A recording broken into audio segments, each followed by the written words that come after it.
राधे राधे भक्तों, आज हम आपको भक्तमाल ग्रंथ में वर्णित राजा मयूरध्वज की हृदय विदारक कथा सुना रहे हैं। राजा मयूरध्वज, उनकी धर्मपत्नी तथा उनका प्रतापी पुत्र ताम्रध्वज, यह तीनों प्राणी अत्यंत ही दयावान थे और भगवान के तो ऐसे परम भक्त थे कि इनको घर बैठे ही भगवान ने अपनी अनुपम छवि का दर्शन दिया और परीक्षा करने पर भी दृढ़ बने रहे। एक समय धर्मराज युधिष्ठिर जी ने अश्वमेध यज्ञ करने का विचार किया और यज्ञ का घोड़ा वीर अर्जुन की संरक्षता में पृथ्वी की परिक्रमा के लिए छोड़ दिया। इधर राजा मयूरध्वज ने भी अपने यज्ञ का घोड़ा ताम्रध्वज की संरक्षता में पृथ्वी की परिक्रमा के लिए भेजा। रास्ते में अर्जुन और ताम्रध्वज दोनों का मुकाबला हो गया और घोड़ा छीनने के लिए आपस में घोर युद्ध होने लगा। राजा मयूरध्वज के बेटे ताम्रध्वज ने वीर अर्जुन को युद्ध में परास्त कर दिया और घोड़ा छीनकर ले गया। अब भगवान सोचने लगे कि ये दोनों ही मेरे परम भक्त हैं। यदि इनमें किसी की भी हार जीत हो गई तो हारने वाले का चित्त बड़ा ही दुखी होगा। अब क्या उपाय करना चाहिए? इस कारण भगवान श्री कृष्ण मयूरध्वज की परीक्षा लेने के लिए चल पड़े। भक्तों, यदि आपको भगवान के भक्तों की कथाएं अच्छी लगती हैं तो इस चैनल को सब्सक्राइब कर लीजिए ताकि आपको अन्य कथाएं भी उपलब्ध हो सकें। अब कथा आगे करते हैं।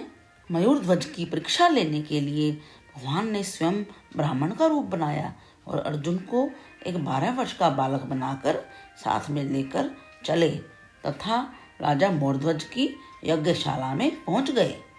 राजा ने उनको ब्राह्मण रूप में जानकर तुरंत ही प्रणाम किया। पूछा कि आप यहाँ किस कारण से आए हैं?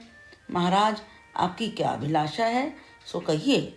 तब ब्राह्मण रूपी भगवान जी बोले, हे राजन, यहाँ पास ही वन में एक भयंकर सिंह रहता है। मैं इस बालक को खाना चाहता है। मैंने उसको बहुत समझाया कि इस बालक के बदले में मेरा शरीर ले ले, किंतु वह दुष्ट किसी तरह भी राजी नहीं हुआ, बल्कि यह कहने लगा कि तुझ सरीखे तो बुड्ढे की हड्डियों से मेरा पेट नहीं भर सकता।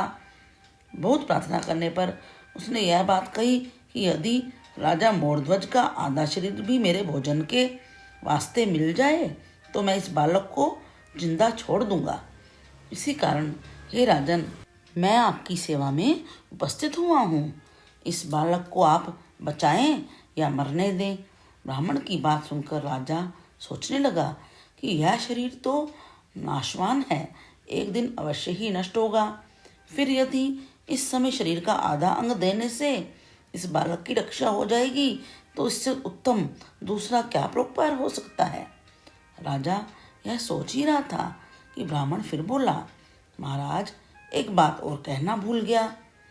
वह यह है कि सिंह ने एक बात और कही है कि आपको आरे के नीचे बिठाया जाए और आरा एक तरफ से आपका पुत्र पकड़े, दूसरी तरफ से आपकी धर्मपत्नी ने पकड़ रखा हो और आरा लगते समय आपके चित्त में किंचित भी कलेश नहीं होना चाहिए।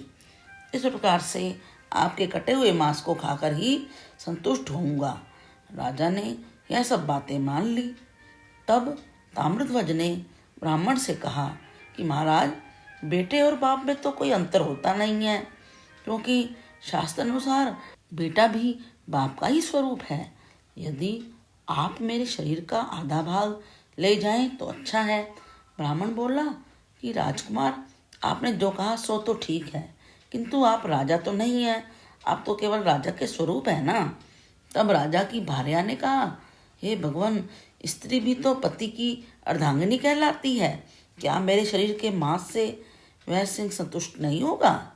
तब ब्राह्मण फिर बोला, महारानी जी, राजा तो आप भी नहीं है ना।